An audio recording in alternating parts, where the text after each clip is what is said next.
Hey there! Today, I want to take you on a journey that begins with a single idea, an invention, and follows its path through time, from the moment it enters the world to the day it might become obsolete. This journey follows a pattern we call the S-curve of innovation. Now, you might be wondering, why do we care about curves and graphs when we talk about innovation? Because innovation is not chaos. It's not just luck or genius. It follows a predictable cycle, a structure that tells us when to invest, when to grow, and when to let go. In this video, I'll walk you through what the S-curve is and how it works, the 4 key phases every innovation passes through, real-world examples, from the telephone to the smartphone to the internet, a powerful case study of Olivetti, once a symbol of innovation, and finally, the lessons we can learn from IBM. Let's begin. The S-curve is simple in shape but rich in meaning. On the y-axis, we have performance or adoption. On the x-axis, time. It starts slow, rises sharply, then levels off, and sometimes declines. Let's explore each phase in more detail. 1. Introduction phase. This is where innovation is born. A product enters the market. It's new, it's untested, adoption is slow, often painfully so. The performance may be limited, it might be expensive, clunky, or misunderstood. Only innovators or early adopters are interested. Think about the telephone in the late 1800s. It took nearly 70 years after its invention for just 45% of US households to adopt it. The introduction phase can last decades. For managers, this is a time of investment and risk. There's little profit, the market is uncertain. But this is also where foresight and resilience are tested. 2. Growth phase. If the product proves valuable, performance improves, costs go down, adoption accelerates. This is the steep climb of the S-curve.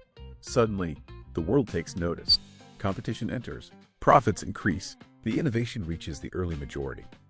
Think of the smartphone. After the iPhone launched in 2007, adoption exploded. By 2013, the majority of Americans owned one. That kind of growth would have taken decades in the past. 3. Maturity phase. Things slow down. Almost everyone who needs the product already has it. The technology reaches natural limits. Improvements become incremental. Better cameras, faster chips, minor design tweaks.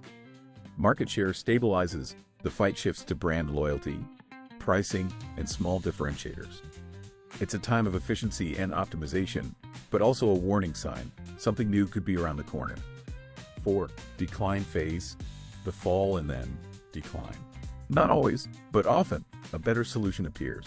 Consumer preferences shift, technology changes, the once dominant innovation becomes obsolete. Remember the typewriter? Once essential, now a relic. Or the landline phone, replaced by mobile.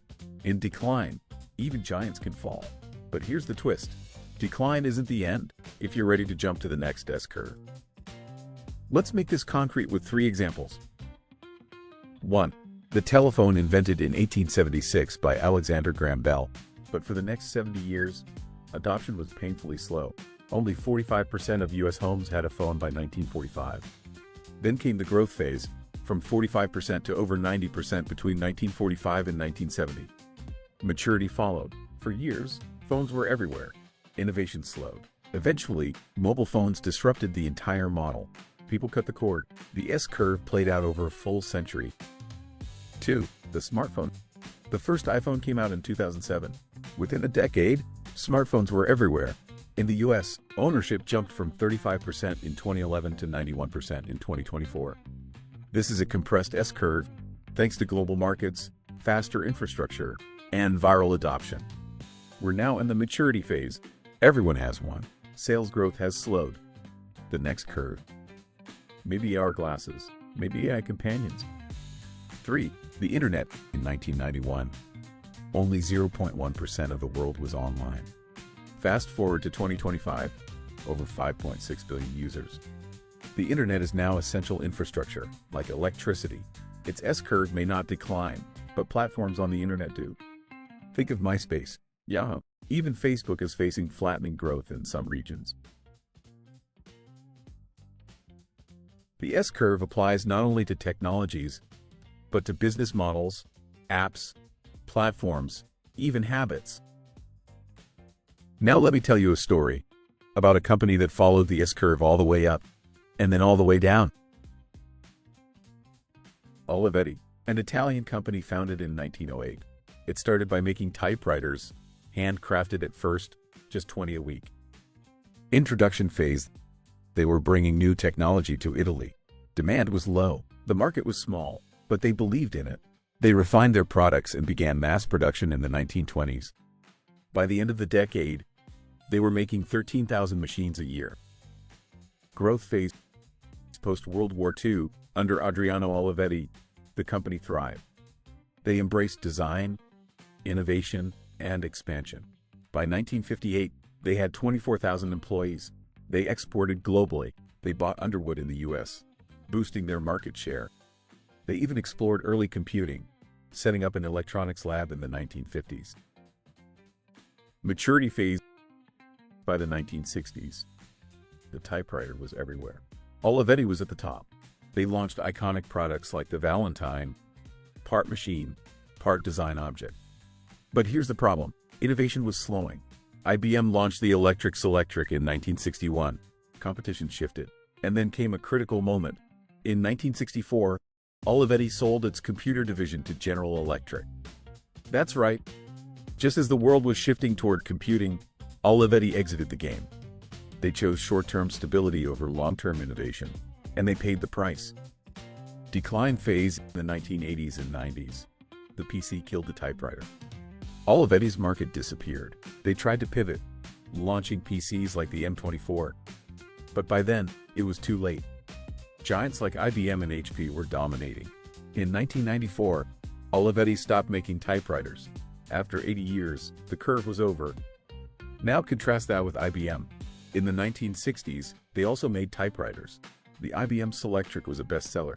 But while Olivetti exited computing, IBM invested billions in mainframes, launching the System 360 in 1964. When the PC revolution came, IBM was ready. They launched the IBM PC in 1981 and shaped the industry.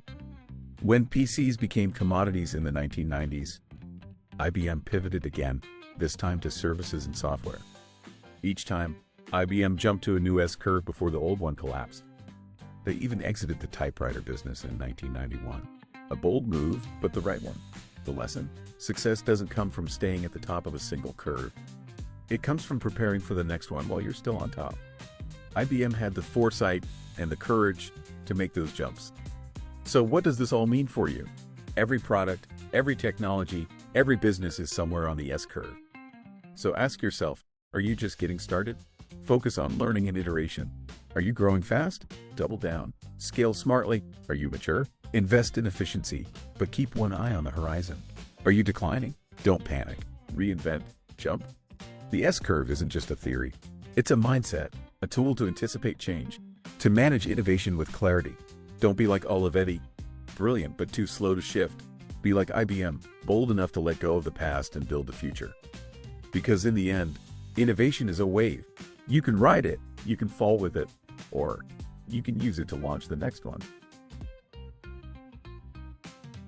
Thank you for the attention.